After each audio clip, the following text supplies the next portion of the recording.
Hey everyone, Dan Wickline here, and welcome back. This is going to be the weekly recap for the DCTV shows for October 15th through the 21st. So, Arrow, Flash, Legends of Tomorrow, Supergirl, and Gotham. Yeah, we're going to work Gotham in this week.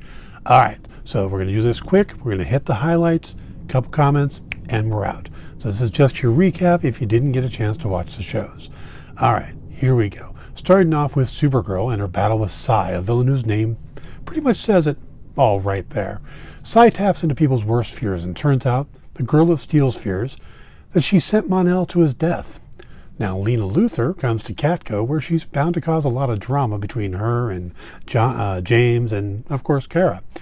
Also, we got to meet a little bit more about Rain, Samantha Arias, who turns out to be working for Lena as well. She'll be taking over Elcor.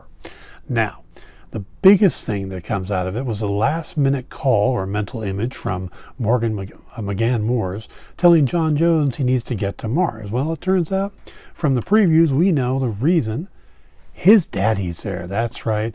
Myron Jones. So we're going to meet Papa Manhunter next week. And, I really thought all Martians' names were based on alliteration. John Jones, McGann Moores. Shouldn't his name be like Jonah or something? Anyway, moving on to Tuesday, we had The Flash, where we learned that Barry and Iris just aren't communicating that well, which leads them to couples counseling and the revelation that Iris was really hurt that Barry didn't even talk to her about the decision to go into the Speed Force. It was obviously the thing he had to do, but as a couple and the fact that they were engaged, maybe he should have spoke to her first. That's her thinking. And that's kind of the cause of a lot of the problems. So they're working on that. Now, the villain of the week was Kilgore, and he was kind of interesting. He was able to take over technology. And this was also a bad time for Flash to start wearing the new suit created by Cisco, which had a bunch of technology in it. So, of course, Kilgore took over the suit, and we had a lot of funny moments, everything from him being forced to run around all over the place, and the suit turned into an inflatable. But overall, Flash was able to shoot himself with a lightning bolt, which sounds like a really bad idea to me. But he shoot himself with a lightning bolt, burned out the suit, and was able to beat Kilgore. Now, the real interesting thing here is that Kilgore was not created by the particle accelerator explosion. No, he was in the Bay Area at the time. So what caused him to be a meta is the big question. And it turns out he's one of 12 metas that the Thinker is trying to collect. And even though he's now in Iron Heights prison, that's exactly where the Thinker wants him to be. And somehow the Warden seems to be tied into it as well.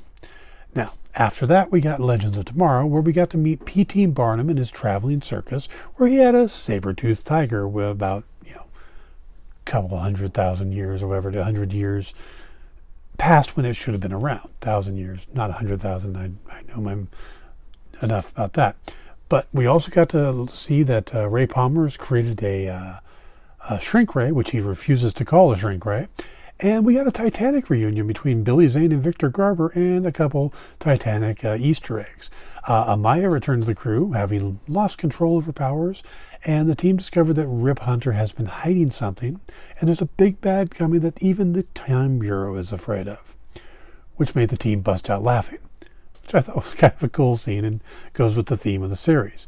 Now, next week, we get to meet Zari, who, don't call her Isis, who will be a new member of the team. She's from the future and will be driving the team instead of just trying to fix time, but trying to make it better.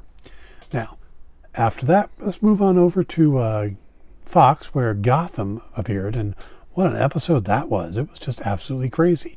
Bruce decides he's going to kill Ra's al Ghul, breaks into Blackgate Prison to do so, and we find out that's exactly what Ra's wants.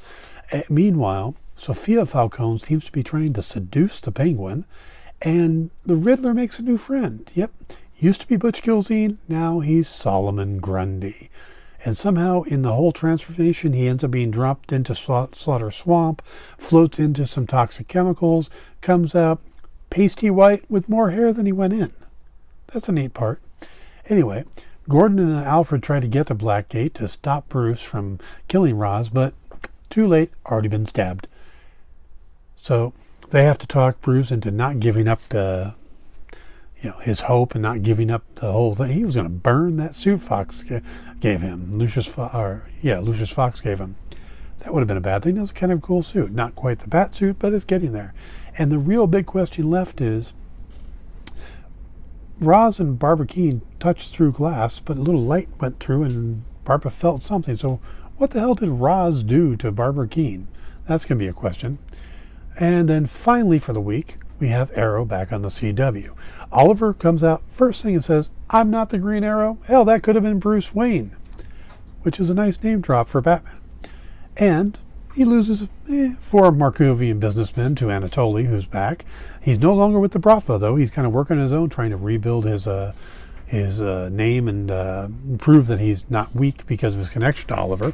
So he goes to steal the exact amount of money that Oliver has from the insurance. Anyway, Oliver gets back 3/4 of the Markovians, which is not bad if he was playing baseball. 75%, 750%. But you kind of want all 4 hostages back. Didn't work out that well.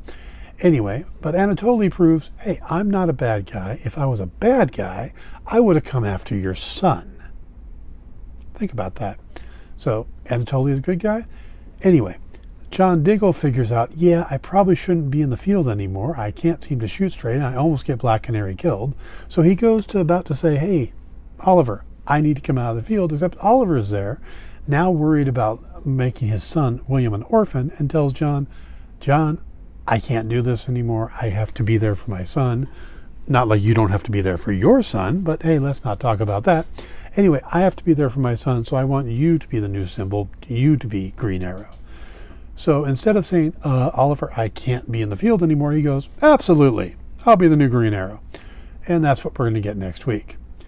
And so that's a pretty interesting week worth of television, everything tied up like that. But next week, it's going to be a fun week.